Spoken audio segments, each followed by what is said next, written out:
He was gunned down on his own doorstep on Christmas Eve in front of his wife and 2-year-old child.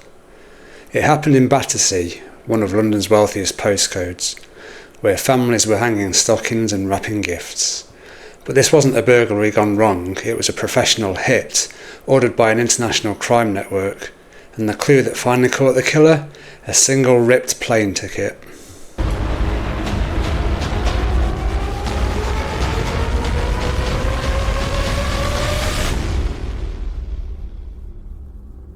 Christmas Eve 2019, Battersea, southwest London.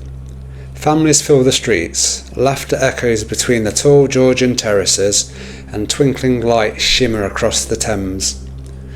Inside warm homes, people prepare for Christmas morning, but on one quiet street another kind of preparation is taking place. A plan that's been in motion for days, its goal simple and cold: execution.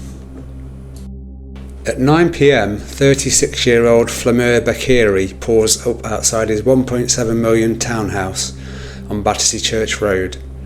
He's just returned from celebrating with his wife Deborah and their young child. They step out of their car, their evening winding down. Then from the darkness a man approaches.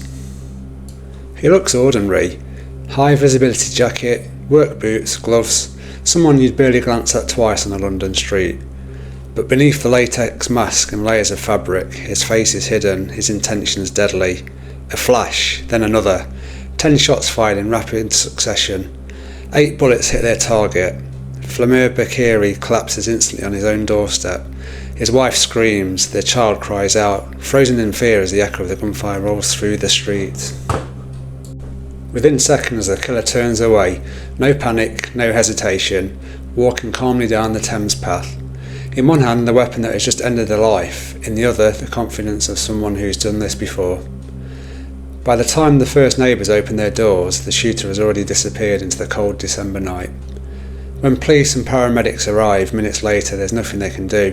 Beqiri is pronounced dead at the scene, executed on Christmas Eve in one of London's wealthiest postcodes. It's a killing that shocks the country, not only for its brutality but its precision. It was no random act, it was a professional hit. In the following hours, detectives from the Metropolitan Police cordon off Battersea Church Road. Blue lights flash across the Christmas decorations still hanging above the pavements. Residents are questioned, CCTV cameras are checked and doorbells reviewed. One officer describes the scene as eerily silent except for the sobbing of a woman cradling her child. That woman is Deborah Beqiri, Swedish reality TV personality, sister to Madeleine Lucinda from the TV show Swedish Housewives, now widowed in the most horrific way imaginable. The family had moved to London for a safer life, but as detectives would soon learn, danger had followed them across borders. In the days that followed, the murder dominated headlines in both Britain and Sweden. How could a man be assassinated on his doorstep in one of the most secure parts of London? And who was powerful enough, or desperate enough, to order such a hit on Christmas Eve? To answer that, investigators had to go back to the beginning, to the man at the centre of it all. Who was Flamur Beqiri? Born in Albania and raised in Sweden, Flamur Beqiri seemed on the surface like a success story. He owned a London townhouse, mixed with celebrities, and projected the image of a businessman in the entertainment and music industry. But behind that image lay a past soaked in criminality and violence. Swedish police already knew the name. Years earlier, Beqiri had been convicted of drugs and firearms offences, and was associated with Swedish and Albanian criminal networks, the same groups accused of controlling much of the cocaine flow between continental Europe and the UK. He was described by investigators as deeply embedded in organised crime, part of a web stretching from Stockholm to Tirana. When he relocated to London, Beqiri claimed to be leaving the life behind. Yet police intelligence suggested otherwise. He still travelled regularly between the UK and Sweden. He still moved in the same circles. And most importantly, he still owed money, or favours, to people you don't cross and live to forget. By 2019, the Swedish criminal underworld was spiralling into violence. Two rival Albanian-linked gangs were at war over territory and drug routes. Shootings, bombings and assassinations had become a regular feature in Stockholm and Malmö. One of those gangs was allegedly led by Emir Faten Meki, a notorious figure later captured in Spain after years on the run. Another faction had ties to Beqiri. To police in both countries, his name appeared again and again in intelligence files connected to ongoing drugs disputes. So when he was gunned down in London, Swedish authorities immediately recognised what it looked like: a contract killing born out of a Scandinavian gang feud that had crossed the North Sea. The call comes in. At 9:03 p.m, local residents dial 999 reporting multiple gunshots. Moments later, officers find Beqiri's body on the front doorstep, surrounded by shell casings. His wife is hysterical but uninjured. Their child clings to her side, too shocked to cry. The crime scene unit works through the night. 8 bullets recovered, fired from a 9mm semi-automatic pistol. No fingerprints, no DNA, no witnesses who saw the shooter's face. It's immediately clear whoever did this knew exactly what they were doing.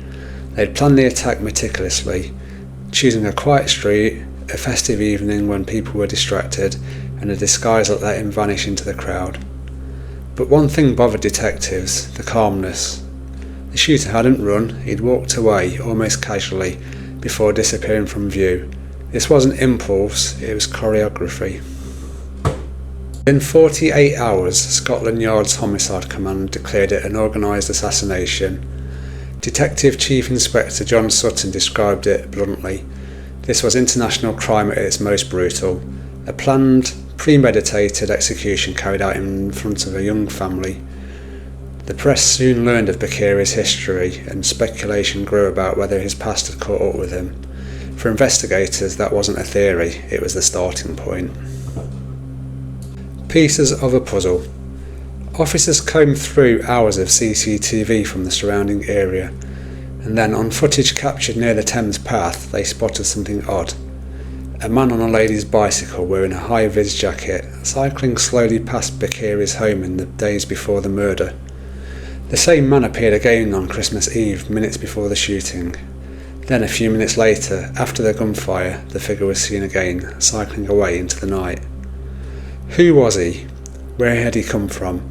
And how did he vanish so completely? Forensic teams soon discovered parts of his disguise: a discarded latex mask, gloves and a high-vis vest, dumped along the riverbank. The items carried traces of DNA but no immediate match on the UK databases. Still, detectives knew this was their man. Meanwhile, across the channel, law enforcement agencies in Sweden were watching closely. The name Flamur Beqiri had a history there, and so did the people who wanted him dead. Europol stepped in, helping connect intelligence between London and Stockholm. Through those channels, one name kept surfacing: Anis Fouad Hamisi, a Swedish-Tunisian professional kickboxer with links to the same underworld factions Beqiri had once moved among. Investigators learned that Hamisi had flown from Stockholm to London just 4 days before the murder, renting out a flat in Cricklewood under a false identity. CCTV and phone data placed him repeatedly in the Battersea area during the time. He had been performing reconnaissance, learning Beqiri's habits, watching and waiting. As police traced his movements, a clearer picture emerged. This wasn't a lone assassin acting on impulse, it was part of a wider, coordinated operation, a message sent through murder. The use of a professional athlete as a hitman stunned even seasoned detectives. Hamisi was disciplined, trained and seemingly unflappable. In the ring he was known for precision, on the street that same precision turned lethal. The media dubbed it the Christmas Eve execution, but for the Metropolitan Police it was now a cross-border manhunt. As the first act of the story closes, investigators stand in the middle of a web of organised crime stretching from London's wealth to Swedish gang wars, and further still to the criminal networks of the Balkans. The man in the high-vis jacket had vanished, but detectives now had a name: Anis Fouad Hamisi, 24 years old, Swedish-Tunisian, a professional kickboxer turned contract killer. He'd flown to London just days before the murder, using his athletic discipline and calculated calm to blend into the background. What began as a single murder inquiry in Battersea had now become a full-scale international investigation. Investigators retraced every step Hemisi had taken. He rented a short-let flat in Cricklewood, North London, under a false identity, staying there for less than a week. Each day he travelled to Battersea using a lady's bicycle to avoid suspicion, cycling past the Beqiri home again and again. CCTV showed him circling the block, watching quietly, learning the family's routine. Then on Christmas Eve he returned one final time, not to observe, but to strike. He waited in the shadows until the Beqiris pulled up outside their home. He adjusted his disguise, a latex mask and a fluorescent jacket, and stepped forward. Seconds later, 8 bullets tore through the night. By the time the echoes faded, Flamur Beqiri was dead. Within hours, Hemisi was gone, back at his rented flat, and by morning on a plane heading for Scandinavia. At first it looked like the perfect crime. No fingerprints, no gun, no witnesses. Just a body, a disguise and silence. But perfection leaves traces, and this one came in the form of a ripped plane ticket. When police searched the Cricklewood flat, they found the torn remains of a ticket from Heathrow to Copenhagen dated Christmas Day. Forensic teams reconstructed the scraps like pieces of a puzzle. DNA on the paper matched traces found on the discarded disguise by the Thames. The single torn ticket was the thread that began to unravel everything. It proved Hemisi's escape route and tied him directly to the murder. The evidence crossed borders quickly. Europol coordinated between the Metropolitan Police, Swedish authorities and Danish law enforcement. Every move Hemisi made was reconstructed. Every flight, every message, every connection. Intelligence linked him to a violent criminal faction in Stockholm, one locked in a bloody feud with the same network Beqiri had been part of. The hit wasn't random, it was retribution. After months of joint investigation, the breakthrough came in January 2021. Danish police arrested Hemisi at Copenhagen airport acting on an international warrant. He was extradited to Britain to face trial. No longer a shadow on a bicycle, but a man finally caught by his own carelessness. The trial opened at Southwark Crown Court in early 2022. Prosecutors described the murder as a ruthlessly planned assassination and detailed the weeks of surveillance, the disguise and the cold professionalism of the killing. Jurors watched hours of CCTV showing Hemisi cycling through Battersea, sometimes stopping to check the street, other times looping back in the same direction. They were shown photographs of the latex mask and gloves. They heard about DNA matches, the flight records and the reconstructed plane ticket that tied everything together. Hemisi admitted travelling to London, but he claimed he was there to film music videos for friends in the rap scene. He smirked as the evidence was played out in court. The jury didn't buy a word of it. After a 3-week trial, the verdict was unanimous. Guilty of murder. On the 18th of February 2022, Judge Mark Lecraft Casey addressed him directly. You carried out a cold-blooded execution on the family doorstep. You waited for your victim to return home and you gunned him down without mercy. The terror you inflicted on his wife and young child is beyond measure. Hemisi was sentenced to life imprisonment with a minimum term of 35 years. He showed no emotion on his face as the sentence was read. For police it was justice, though incomplete. The question of who ordered the hit remains unanswered.